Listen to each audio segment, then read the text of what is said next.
Welcome to Poland Daily History with me, Nicholas Richardson. This month sees the 42nd anniversary of the declaration of martial law in Poland in December 1981.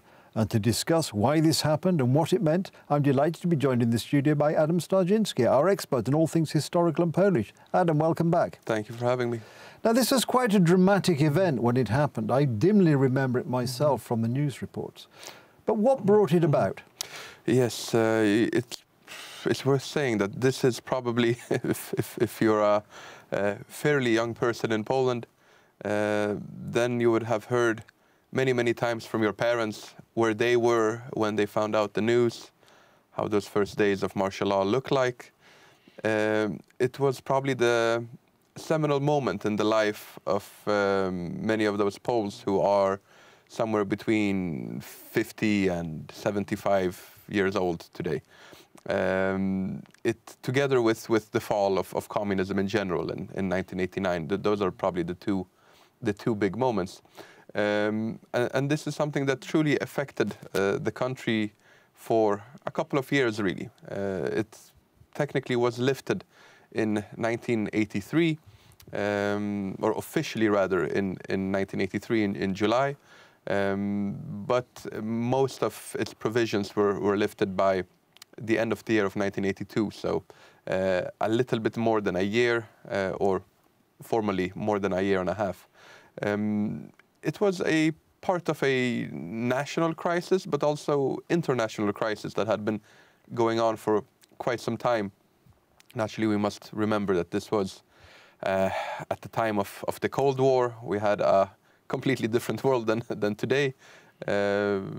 Young people might not remember it, but it was a world in which we had two major blocs competing against each other. Ronald Reagan had earlier in that year been installed as President of the United States. Yes, it was, and yeah, you could say that the Cold War was back after a couple of years where there had been some reapproachment between the two sides, and there were some better relations with Reagan coming back on the scene, or coming back, rather appearing on the scene.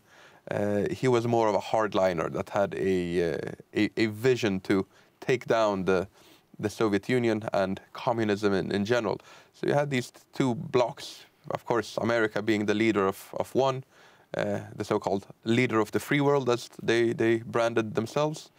And then we had the second world, meaning the communist world, which at that time was quite large. It was the Soviet Union, but you also had other states, naturally some of them which until even today are communist, such as Cuba or North Korea.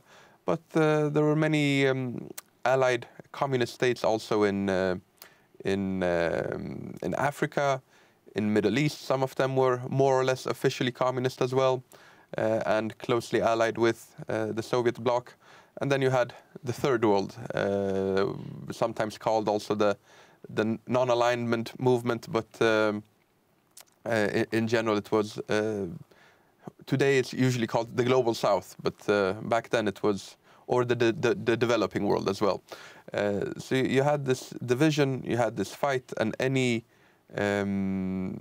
large international event was viewed in the light of the Cold War. And so was also the Polish martial law. If we go back a few years earlier, we should remember that in 1970, Poland got a new leader, Edward Gierek, became the first secretary of the Communist Party.